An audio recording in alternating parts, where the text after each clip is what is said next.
Hi, మీకు విషయం తెలుసా? ఒక స్టాటిస్టిక్స్ ప్రకారము ఈ ప్రపంచంలో ఉండే మొత్తం పాపులేషన్లో ఆల్మోస్ట్ 15% పాపులేషన్ మైగ్రేన్ హెడేక్తోని సఫర్ అవుతున్నారు. సో ఈరోజు మనము మైగ్రేన్ హెడేక్ గురించి మాట్లాడుకుందాం. నా పేరు డాక్టర్ శాంతినికేత్. నేను క్యాటరాక్ట్, కార్నియా మరియు refractive specialist. Let's get into the video.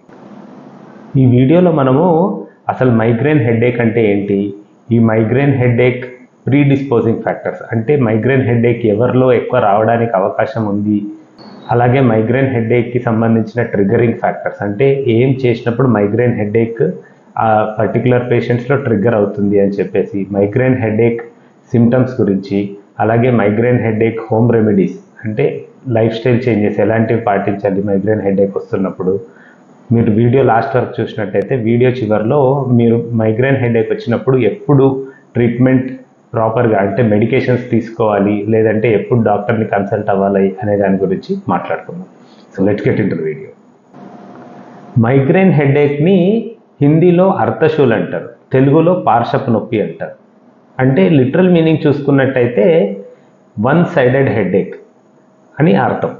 కానీ ఈ మైగ్రేన్ హెడేక్ అందరిలో ఖచ్చితంగా వన్ సైడ్ ఉండాలి అని అవసరం లేదు. చాలామందికి మైగ్రేన్ హెడేక్ డిఫ్యూజ్గా అంటే తల మొత్తం నొప్పి ఉంటుంది. అలాగే మైగ్రేన్ హెడేక్ డెఫినేషన్ చూసినట్టయితే దీన్ని మనము ప్రైమరీ హెడేక్ కింద కన్సిడర్ చేస్తాం.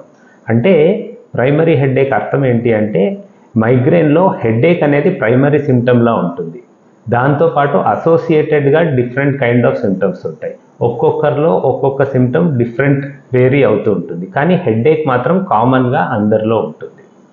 ఈ మైగ్రేన్ హెడేక్ స్టాటిస్టిక్స్ మనం చూసినట్టయితే ఇది మోస్ట్ కామన్గా ఫీమేల్ పేషెంట్స్లో ఉంటుంది. మగవాళ్ళ కంటే ఆడవాళ్ళల్లో 3 ఇంతలు ఈ హెడేక్ రావడానికి, మైగ్రేన్ రావడానికి అవకాశం ఉంది. ఈ మైగ్రేన్ హెడేక్ మోస్ట్ కామన్గా 18 నుండి 35 సంవత్సరాల వాళ్ళల్లో మనం చాలా కామన్గా చూస్తాం.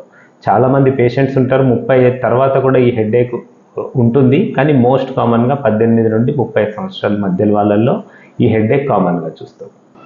ఇంకోటి, ఈ మైగ్రేన్ హెడేక్ చాలా ఫ్యామిలీస్లో రన్ అవుతుంది. ఫ్యామిలీ హిస్టరీ చాలా కామన్గా ఉంటుంది. అంటే మదర్కి హెడేక్, మదర్ మైగ్రేన్తో సఫర్ అయ్యారు, మళ్ళీ వాళ్ళ కూతుర్లు మైగ్రేన్తో సఫర్ అయ్యారు, సిస్టర్స్ అందరిలో మైగ్రేన్ ఉంది. ఇవి చాలా కామన్గా చూస్తుంటాం.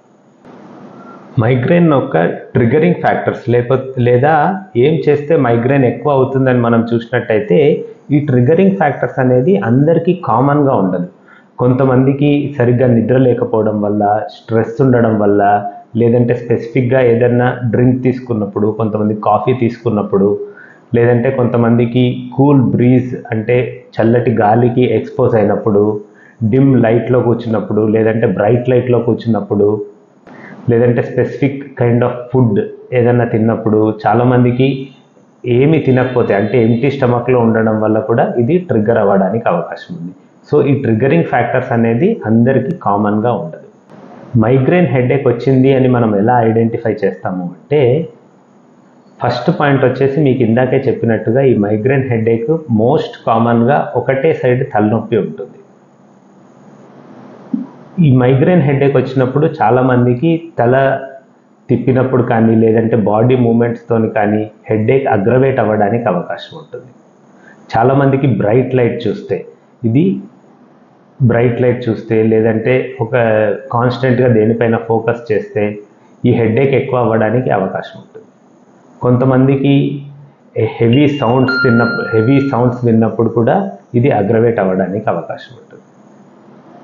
చాలామంది పేషెంట్స్లో ఆరాకు సంబంధించిన సిమ్టమ్స్ చూస్తాం. ఆరా అంటే ఏంటి అంటే ఈ మైగ్రేన్ హెడేక్ వచ్చిన వాళ్ళకి విజువల్ డిస్టర్బెన్సెస్ అంటే చూడడం కష్టంగా ఉండడము, అలాగే ఎప్పుడు నార్మల్ టైంలో కూడా కంట్లో ఫ్లాషెస్ ఆఫ్ లైట్ కనిపించడము, లేదంటే ఫ్లోటర్స్ అంటాము, వర్టికల్గా కానీ హారిజాంటల్గా కానీ హెడేక్ వచ్చినప్పుడు లైన్స్ మూవ్ అవ్వడము, ఇలాంటివన్నీ ఉన్నప్పుడు హెడేక్తో పాటు మైగ్రేన్ ఉండడానికి అవకాశం ఎక్కువ. కొంతమందికి ఏంటి అంటే ఈ మైగ్రేన్ హెడేక్తో పాటు వాంతులు రావడము, లేదంటే నాసియా లాంటి ఫీలింగ్ ఉండడము చూస్తాం.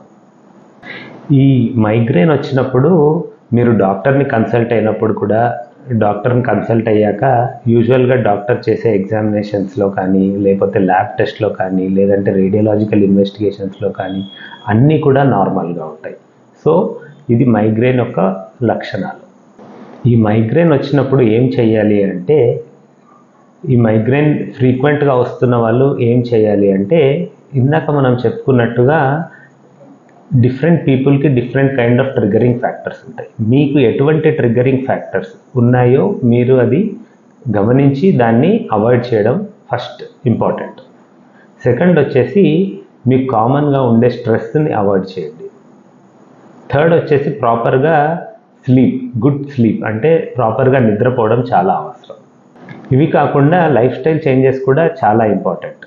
అంటే ప్రాపర్గా నిద్రపోవడము, ఆల్కహాల్ కానీ లేదంటే ఏదైనా స్పెసిఫిక్ బివరేజెస్ తీసుకుంటే మీకు ఇబ్బంది, ఈ ట్రిగరింగ్ ఫ్యాక్టర్స్ వస్తుంది అంటే అది అవాయిడ్ చేయడము, స్మోక్ అవాయిడ్ చేయడము, ఇవన్నీ చాలా అవసరం. దీంతో పాటుగా డైలీ కొద్దిసేపు ప్రాణాయామం చేయడము, యోగా చేయడము. ప్రాణాయామంలో కూడా స్పెసిఫిక్గా బ్రెత్ హోల్డింగ్ ఎక్సర్సైజెస్ ఉంటాయి, అంటే గాలి బిగపట్టుకొని చేసే ఎక్సర్సైజెస్ ఉంటాయి. ఇలాంటి ఎక్సర్సైజెస్ వల్ల బెనిఫిట్ ఎక్కువ ఉంటుంది. ఈ మైగ్రేన్ హెడేక్ వచ్చినప్పుడు యూజువల్గా మెడికేషన్స్ ఎప్పుడు అవసరము అంటే, మంత్లో 3 ఎపిసోడ్స్ కంటే ఎక్కువ మీకు ఒకవేళ ఈ మైగ్రేన్ హెడేక్ వస్తుంది అంటే అప్పుడు మాత్రమే మెడికేషన్స్ యూజ్ చేసే అవసరం ఉంది. ఈ మెడికేషన్స్ మేము స్టార్ట్ చేసినప్పుడు యూజువల్గా ఇది ప్రొఫైలాక్టిక్గా 6 to 7 months ఇస్తాం. ఆ తర్వాత మీ కండిషన్ని అసెస్ చేసి స్లోగా దాని డోస్ తగ్గించి స్టాప్ చేస్తాం.